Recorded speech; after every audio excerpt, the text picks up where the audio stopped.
So what is this little pen tool over here? We keep talking about it. It looks pretty fancy. And sometimes it's actually not even used as much as we think. But it's always good to have an idea of what we have access to in our tools panel, just in case there are those rare cases where we need to use certain tools. So why don't we go ahead and grab our pen tool by just clicking on this little pen tool icon, or you can always press P on your keyboard and it will give you the same kind of cursor. Now I'm zoomed in here, so I'm going to go to the side of my artboard here, and I'm just going to go ahead and create a little custom shape here by just clicking and creating nodes. So when it comes to the pen tool, think of it as creating a shape with multiple lines. So I've created the first node by just clicking there. If I click again, it's going to create a second node. And if I click again somewhere else, it's going to create that third node, and so on and so forth.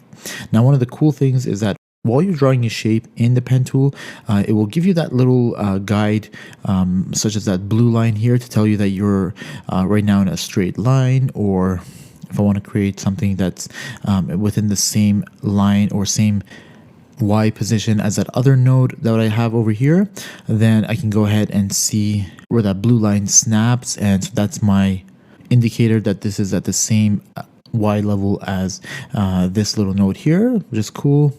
And same thing when it comes to the other nodes, so I can just go ahead and keep clicking, then I can just like create some couple other random nodes. Now, one thing I would want to mention is that unless you close your node over here or your shape, the pen tool will just keep going on and on without letting you stop. At any point, you can press escape to get out of that pen tool.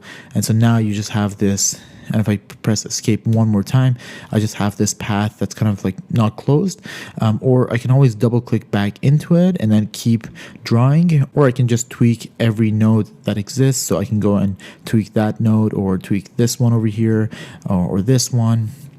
Or if I want to keep drawing, then I can simply go back and click the pen tool and complete this shape. Now, while I'm here, I can go ahead and click on this node here, and now I'm back into my pen tool where I can go ahead and just close my shape off by clicking over here. And so now, as you can see, automatically it's placed us outside of that pen tool. I don't know if I've created some sort of a diamond looking icon here, but I guess we can go back in and drag this little node down here to make this look a little bit more like a diamond. So that's essentially what the pen tool allows us to do, is to create these custom shapes. And once you have a closed shape, so that means a shape where all of your nodes are connected, you can give it a fill as usual. So you can go ahead and give this little shape, I don't know, let's say a blue fill, and maybe even remove that border from it, just like any other shapes. Now with this shape, one thing to note is that you can always go back and edit it. So if you double click to go inside of that shape, you can always edit those nodes. Or you can even do stuff like go in the middle of two nodes and add even more nodes. I really play around with that and create shapes, custom shapes that you like. I'm just going to undo those by clicking Command Z. I'm going to show you one more cool thing when it comes to the pen tool. So far, we've created a shape using just straight lines. But if we want to create a more sophisticated shape that uses curved lines, we can always double click into our shape over here to go ahead and convert these nodes into curved nodes. And I'll show you what that means. So if you hover over any of these nodes over here, you can double click it to actually turn that into a curved node. So now if I drag this little point over here, as you can see, it joins the other two nodes using a curved line, and I can adjust this curved line using these little points over here. So I can do a little sideways curve or a vertical curve like this one, or I can just keep it straight by holding shift.